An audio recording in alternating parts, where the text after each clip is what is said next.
everybody. Welcome to Capital Combat. The name says it all. I'm Hakeem Rob, and today we're going to recap this past Saturday's UFC 216, which went down in Las Vegas. If you caught our preview video, there was a bit of a change from the fights that we covered and the fights that actually happened. Now, we talked about Fabricio Werdum versus Derek Lewis. That's the fight that did not happen. Lewis ended up pulling out with a back injury.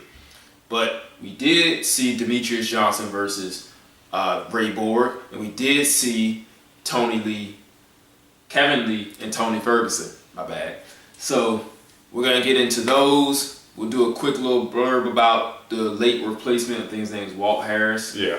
Who took the fight on like hours notice to fight Werdum. He was already fighting on the card, but you know, that's neither here nor there. Take it away, Rob. All right. Derek Lewis, back injury from his last bout versus Mark Hunt. So it's kind of one of those lingering injuries. So he had to pull out. Good idea, because a back injury is nothing to play with. In comes Walt Harris as a late replacement for possible Hall of Famer Fabricio Werdum. It's not. He is. What happens? Little filling out period, and Fabricio Werdum was like, "I'm done with this. Let's end this night." Takes him down, submits him. Yeah, it took about a minute and a half. You see the vast difference in skill level when you had a guy who was fighting, I think, on like the non-televised undercard versus a main event former world champion. And that is what you're supposed to do when you're in there with somebody who's not on your level. You don't play with them. You don't let them think they're doing anything well. Mm-hmm. Get in there, show them you got a lot to learn, kid, and get them out of there. And become fresh and just as fresh for the next fight. Because if you wanted to, you could probably fight about another month or two. Yeah, if he wanted to. Right. So that's that. We'll see what happens with him later on. Let's get into the history-making fight between Demetrious Johnson and Ray Borg. Now, Johnson, with the win, became the longest reigning UFC champion in history, which would have broken the record that was previously held by Anderson Silva. And he has the third most finishes at 7 for title fights. Yes. Fast forward to the future, 8. So, I mean, by watching this, you probably already know what happened. But let's just talk about what we saw in the cage in this masterpiece from Demetrious Johnson. Now, we talked about in the preview video that Ray Borg is a very good ground fighter. He has good scramble. He can catch you in submissions out of those scrambles. And he also can set up positions to get you into those scrambles very well. But what we thought was Johnson would be too fast, too technically sound, and just a step ahead of him every step of the way. He was about 3 steps ahead of him every step of the way. This fight was as non-competitive as it could get, which is not putting down Ray Borg because he was trying his damnedest. Yeah, but it was just super one-sided. I believe at one point in the second round they said the strikes landed differential was 62 for Johnson, 1 for Borg. And I'm like, that is unheard of in any sport that you would ever watch. Any combat sport. Yeah, I mean, it did get out of hand very fast, and it wasn't because Ray Borg wasn't trying. It was just Demetrious Johnson is just that damn good. But Ray Borg did have a good game plan, because what he wanted to do, and it seems like in this, is bring the pressure, try your best to wear him down, because he was in Demetrious Johnson's face the whole night. He was trying to not give him any outlets to run. It was a lot of times where he would go for the takedown. He had a couple decent looking takedowns, grabbing him, put him in the guard, taking his back a few times. But Demetrious Johnson, being the technician that he is, having the experience that he has, and having the pedigree that he has, was able to counter, get out of any of the holds, not panic, which is very important in any championship fight. So if you can keep from not panicking at all, then you have a chance to get out of any submission hold, any side control, any situation that calls for it. It gives you time to think. You can control your breathing, you control your thoughts. And what happened, every time that Ray Borg thought he was in control, He learned very quickly he was not. Right. And it would be a very explosive escape or a very pinpoint attack to get him off him. It was one point he just elbowed him and Ray Borg was like, okay, I'm done. Yeah. And like that instance where Ray Borg took his back, like even the crowd was like, whoa, and like the commentators, everybody, and Demetrious Johnson was like, hey, I'm good, guys. Don't worry about this. And he just threw him off his back. You're not supposed to do that kind of stuff because that could backfire. You end up on your back and you getting choked out. Not Demetrious Johnson. Another thing that I saw that was very impressive was the ground strikes that he was landing when he had Borg against the cage and on the ground. He was throwing a lot of knees to the chest, and the window for him to land those knees was very, very small, and he was landing them with authority.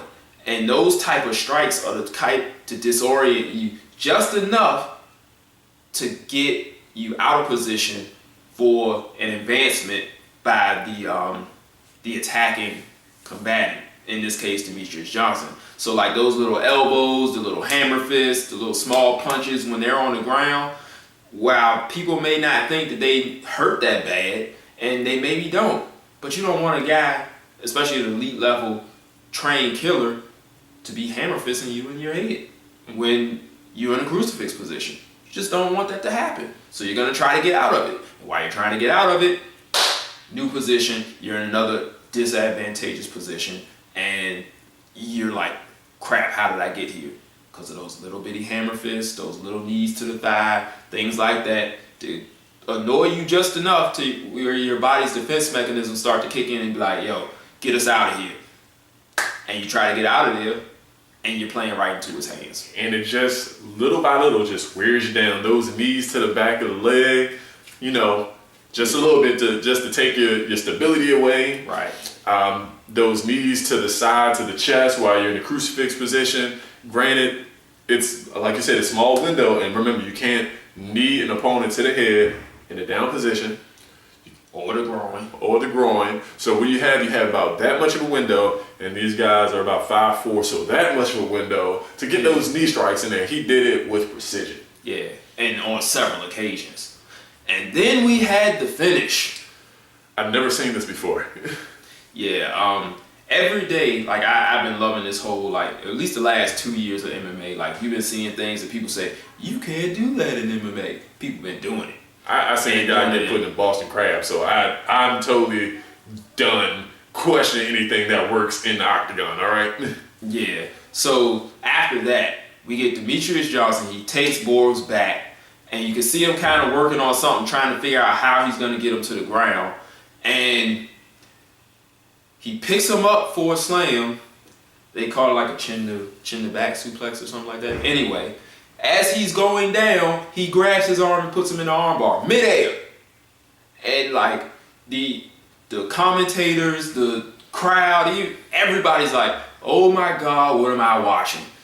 And he gets the tap, the 8th finish in 11 straight title defenses, in his 12th title fight, because the first one was to actually win the title. Mm-hmm. So I think he's close to George St. Pierre in title defenses, period, because St. Pierre had 2 reigns.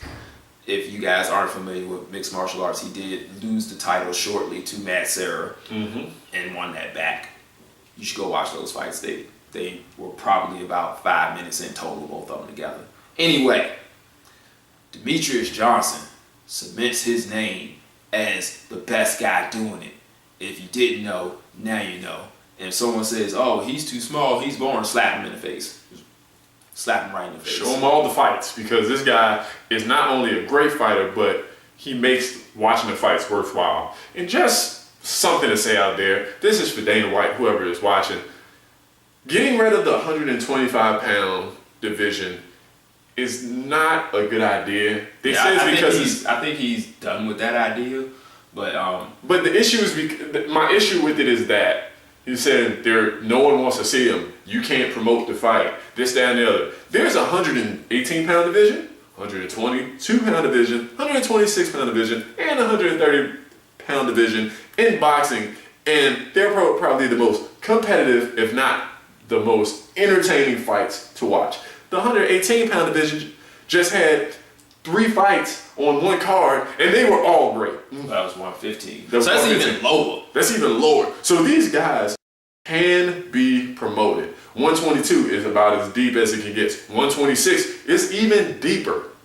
Yeah. So you just have to find the guys that want to do it. And then as you saw on this night, they were chanting Demetrious Johnson's name. So as Dana White said post-fight, he is starting to get the respect that he deserves, because there was a long time where his fights weren't getting the ratings. But now people are starting to recognize the skill and recognize the excitement value that he brings, because not only is he finishing guys, or if he doesn't finish them, he's searching for a finish the entire time. He's not coasting to a decision like, this is my guy and all, but Tyron Woodley did that in his last couple fights. Like, he did just enough to win when you know he could have done more.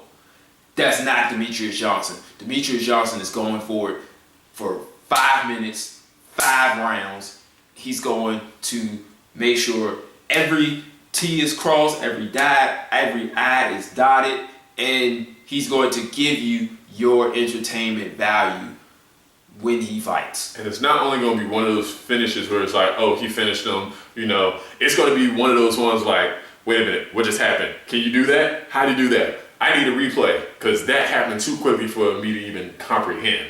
I had to rewind it back 3 times just to find out, just to watch him suplex someone into an armbar. Yeah. And then to have Joe Rogan, who is a long-time martial artist in his own right.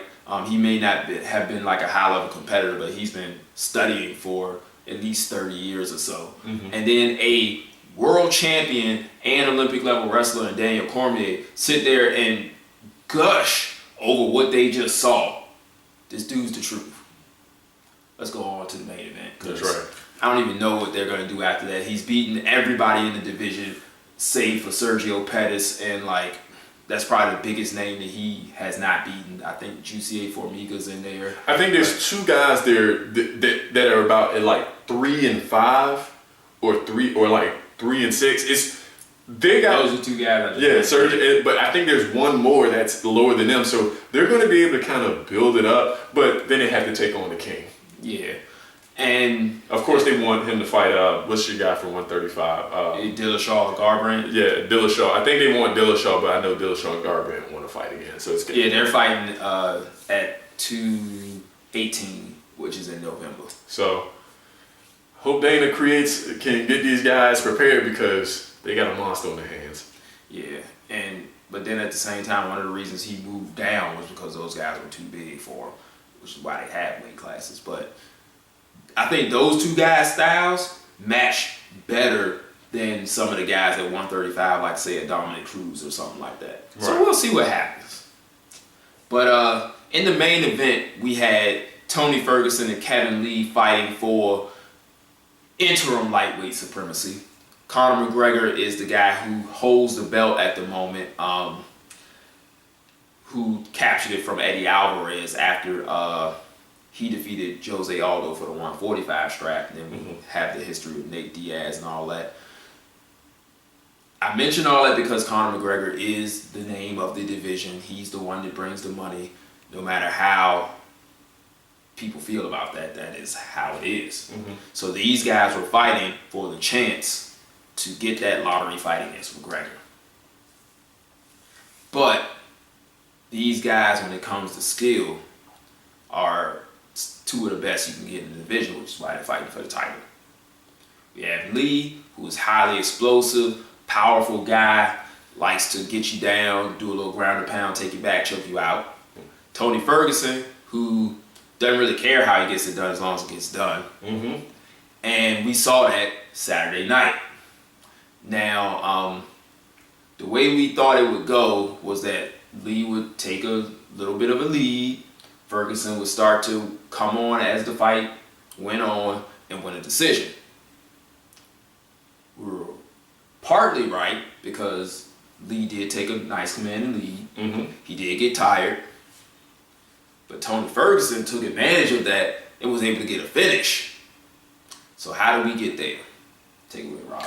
Okay, so Lee, we said would be the most explosive of the two fighters, and he definitely showed that in the first round. What you saw is you could tell he was really working on the stand-up, especially that boxing. He was able to take the lead. He was able to outbox Tony Ferguson and counting punch him, especially with that counter right hand. So footwork was looking good, but I think at a certain point he was kind of moving a little too much, and you can see the difference in between the first and then the second and third rounds because he was a little bit more stationary, a little bit more deliberate, trying not to waste that energy. But you could tell the explosiveness, the speed difference, the athleticism difference, and actually the strength difference because he was able to take Tony down a few times in that first round where he was trying to force the finish. He had a couple of ground and pounds. He was trying to really punish Tony in that first round to get him out of there, but it was just a little too late as the bell sounded. Yeah, and so Ferguson, being the cool, calm, collected guy that he is just keep the party going. He's like, I know what I can do, and I know that eventually this guy is not going to be able to handle what I can do. So he just keeps going, keeps on with the head movement, herky-jerky back and forth, left and right. He's moving all over the place, trying to pick his shots. Lee's still beating him to the punch, but he's getting a little bit slower. Ferguson's starting to have a few more moments. I still think Lee won the first 2 rounds, but you could see the momentum slowly shifting. But that doesn't mean, they did enough to win a round. Mm-hmm. So then we get into the 3rd round, and, it's still more of the same, but you start to see, once again, Lee's getting a little bit slower.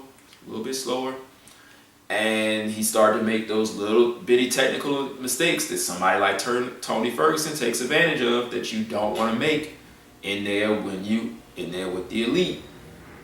So he left some limbs out there, got caught in the arm bar, and in trying to escape the arm bar, got caught in the triangle. Mm-hmm.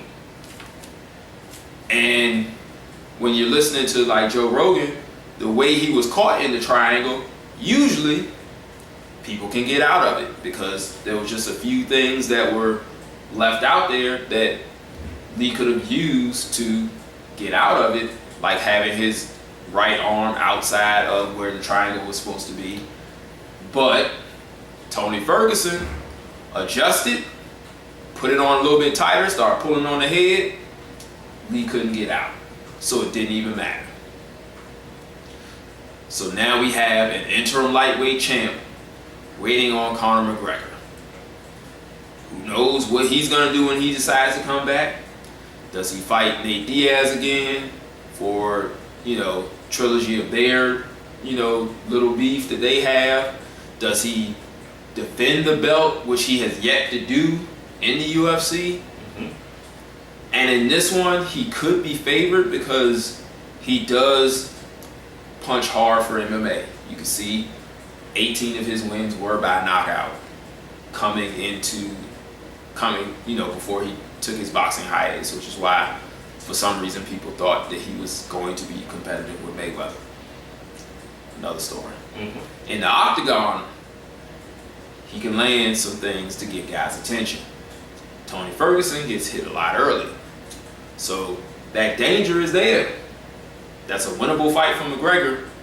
But if he can't stop Ferguson, it's going to be a long night, a nightmare for Conor McGregor. So that's a fight we want to see.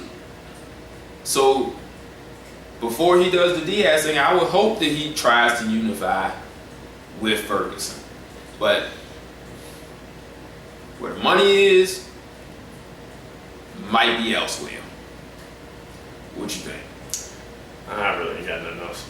Yeah, that's it, guys. I hope if you were not usually watching mixed martial arts, I hope you liked it and enjoyed it and became a fan because we saw some high-level stuff. We saw some nice finishes. And maybe if you don't understand everything that happened, it was still entertaining enough because, it wasn't one of those times where you got guys going to the ground and they weren't active and they were, trying to steal rest. These guys were going to the ground and actively looking for submissions or finishes with their ground and pound. So they were trying to get down and still be effective while on the ground. So I hope you guys enjoyed that.